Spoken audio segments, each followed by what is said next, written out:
সঙ্গে আমার বিয়ের সবথেকে বড় কারণ আমার ওর সঙ্গে থেকে আরাম হয়। মানে লিভ ইন করেছিস কি আগে? না। এই যে চুম্বন দৃশ্যে অভিনয় করা, এটা কিন্তু আমার একদম প্রথম থেকেই ইনহিবিশনটা ছিল। যদি কোনোদিনও ভবিষ্যতে কাটে, সেটা হয়তো ওর কারণেই কাটবে। 13 বছরের ডিফারেন্স। আগেকার দিনে এরকম তো ডিফারেন্সেই তো মোটামুটি বিয়ে হতো 10 বছর, 12 হুম, বছর। হুম, হুম।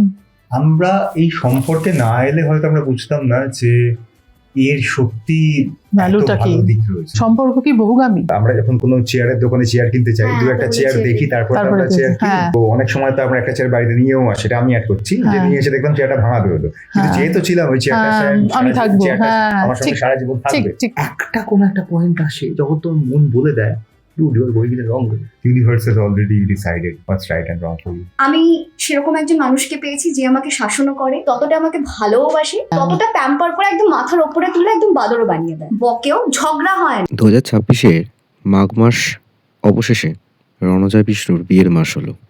রণজয় বিষ্ণু, যাকে নিয়ে কন্ট্রোভার্সি কম হয়নি যখন সোহিনী সরকারের সাথে সম্পর্ক ভেঙে শোভন গাঙ্গুলিকে বিয়ে করেছিল। শোভন গাঙ্গুলির থেকে সোহিনী প্রায় 6 বছরের বড়, এবং সেই বিয়ে নিয়েও অনেক কথাবার্তা উঠেছিল যে বয়সে ছোট একটি ছেলেকে বিয়ে করা। যা হয় নেটিজেনদের কাজ সোশ্যাল মিডিয়াতে কিছু একটা টপিক নিয়ে ট্রেন্ডিং করানো, কন্ট্রোভার্সি ক্রিয়েট করা, গসিপ তৈরি করা।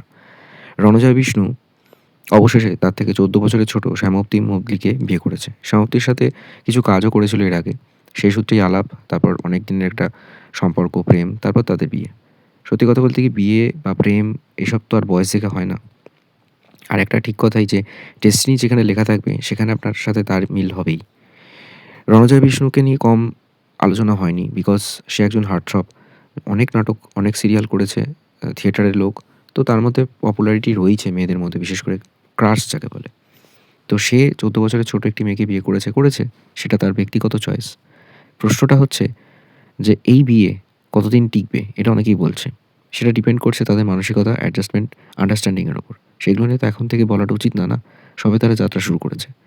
আর রণজয় বিষ্ণুর সাথে আগে যাদের সম্পর্ক ছিল তারা তো তার সঙ্গে নেই, তারা হাত ছেড়ে দিয়েছে। সমাপ্তিকে মনে করেছে তাকে বিয়ে করা উচিত, বিয়ে করেছে।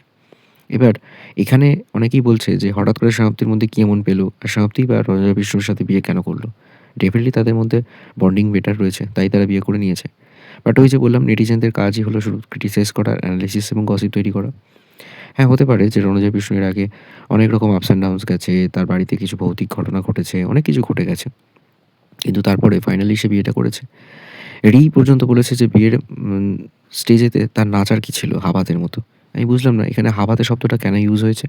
তার মনে হয়েছে যে সে ফ্যাশন ক্যাটওয়ার্কের মতো সে তার বউকে নিয়ে হাঁটছে, তারপর বিয়ে করছে। তার মনে হয়েছে সে টোপর ছাড়া সে বিয়ে করতে আসবে। সেটা সম্পূর্ণই তাদের ভাবনা চিন্তা। তা সেখানে হঠাৎ করে টিপ্পনি কাটাটা উচিত নয়। সে নিজের লাইফে সেটেল হোক, বেটার হবে। আর অনেকেই তাকে নিয়ে অনেক রকম কাটাছেঁড়া অ্যানালাইসিস করছে, বাট কেন করছে ডোন্ট নো। মানুষজনের কাজ নেই এই not only the social media or the যারা কন্টেন্ট বানাচ্ছে, যারা সেই স্ট্যান্ডার্ডে বিলং করছে, তারা কি ফ্রাস্ট্রেটেড হয়ে রণজয় বিষ্ণুর বিয়ে দেখে কি কথাটা বললো যে অবশেষে 13 বছরের ছোটো মেয়েকে বিয়ে করছে, তাও সেই জন্য নাচছে, আনন্দে নাচতে নাচতে হাবাদের মতো কাজ করছে। বুঝলাম না এই কথাগুলোর অর্থটা কী। তবে হ্যাঁ, তাদের লাইফ অনেক বেটার হোক। অবভিয়াসলি মানুষের দৃষ্টি থেকে তাদের সম্পর্কটা বাঁচুক, তাদের কুনজর যেন না পড়ে সেই সম্পর্কের ওপরে, যেটা অনেকেই এখন থেকে বলতে শুরু করেছে যে সম্পর্ক কতদিন টিকবে, বিয়ে কতদিন টিকবে। কিন্তু তারা যদি ঠিকঠাক মনে রাখে, আমার মনে হয় পার্সোনাল লাইফটাকে কখনোই সোশ্যাল মিডিয়ায় না তুলে যদি সেটাকে প্রাইভেসি মেনটেন করে চলা যায়, তাহলে সেই সম্পর্ককে বাজি রাখা অনেক দিনের জন্য লাস্টিং, এবং সেটা সম্ভব। আমার অন্তত সেটাই মনে হয়। Stay tuned on mock stories. ভিডিওটা কেমন লাগলো অবশ্যই জানাবেন, আর আপনারা ভিডিওটা দেখুন, কেমন লাগছে কমেন্টে জানান। অবশ্যই চ্যানেলটা সাবস্ক্রাইব করুন যাতে সবাই দেখতে পারে, আর শেয়ার করুন যাতে দূর দূর পর্যন্ত মানুষ এই ভিডিও বা আপডেটেড নিউ টপিকের ওপর জিনিস জানতে পারে। অবশ্যই এখানে আমি কিছু প্রোডাক্টের ট্যাগ করেছি। যদি সেই প্রোডাক্টগুলো আপনাদের মনে হয় যে হ্যাঁ নেওয়া যেতে পারে, তাহলে আমার ট্যাগ করা প্রোডাক্টগুলোর থেকে আপনারা কিনুন। এতে বং স্টোরিজ গ্রো হতে আরও সাহায্য করবে। অবশ্যই আপনারা চ্যানেলের বাকি ভিডিওগুলো দেখুন, আর নিজেদের মতামতটা কমেন্ট বক্সে জানান, এবং শেয়ার করুন নিজেদের বন্ধু বান্ধবের মধ্যে, যারা সবাই এই চ্যানেলের বাকি ভিডিওগুলো দেখতে পারে।